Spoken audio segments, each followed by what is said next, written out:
guys, so I'm trying out a different microphone today, hopefully for better and more improved audio, which would be good.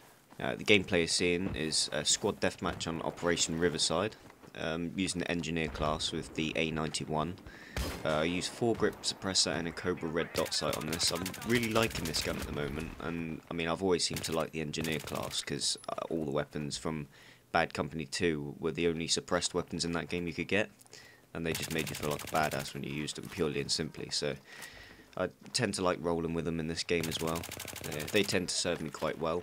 I normally just like pick up a gun, use it, and if I get a couple of kills which are accurate and I feel like a quick takedown, then it tends to become my new best friend until my performance drops, and then I'll look for a new best friend. But yeah, as I said, the A91, it's a pretty good friend of mine at the moment. Anyhow, on to a little bit of news. I've heard now there's a rumoured release of Battlefield 4, and it's supposedly October the 29th of this year.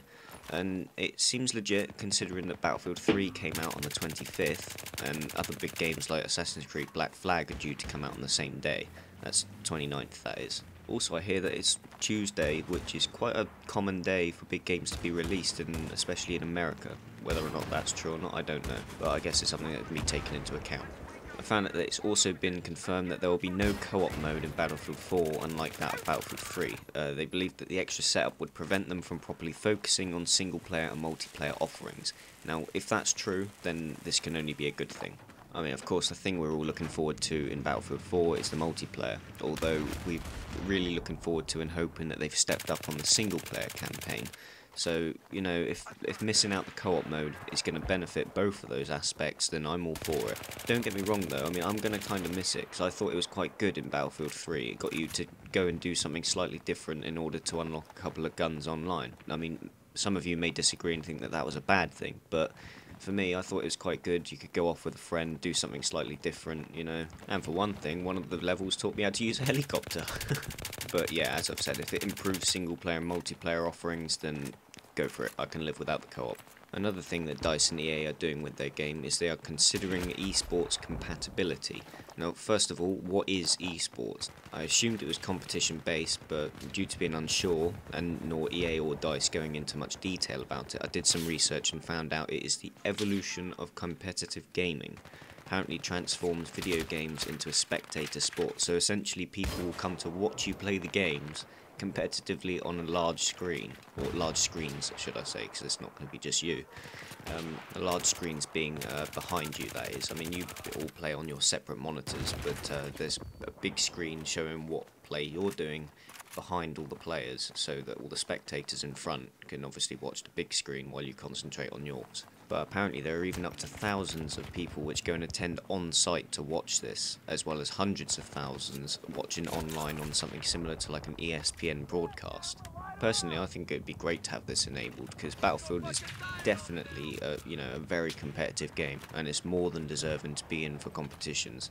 I think the only reason it isn't so far is because the games can be long and quite an intricate process, unlike other run-and-gun shooters.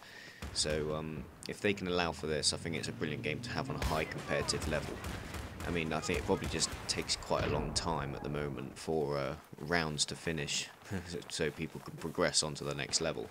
But, you know, I think having the title of best recon or best squad in the world would be insanely cool, considering the skill level in this franchise. Oh, and in this clip, I was actually looking for the guy which I was just shooting at on top of the rock. Honestly, I didn't die out here. Honestly, I didn't. So, let's say that you want to get Battlefield 4 now anyway. What about the pre-ordering? What will it give you this time? So, pre-ordering will land you with free and early access to the DLC Drone Strike, which will no doubt anyway be included in their version of Premium when it's eventually released. Although with this I'm not entirely sure that it's a free DLC, considering that we will still have to pay the same price for their version of Premium, in which this DLC will no doubt be included.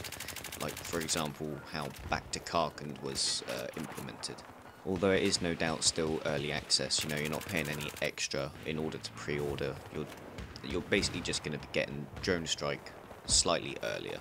It's not particularly free, but it's earlier, so there's no loss there. Now, if you pre-order the Deluxe Edition, you get access to the Battlefield 4 beta and bonus content. But don't go rushing into ordering that for the beta, because most people will already be in the beta whether they know it or not, from either having pre-ordered Medal of Honor Warfighter, Limited Edition or Digital Deluxe, but more than likely by being a Battlefield 3 Premium member. Yes, you can get into the Battlefield 4 beta simply by being a Battlefield 3 Premium member. Now, if you're on PC, the best way to check is to right-click on Battlefield 3 from within your Origin client, and then that's in the My Game section, of course, and then click on Show Game Details.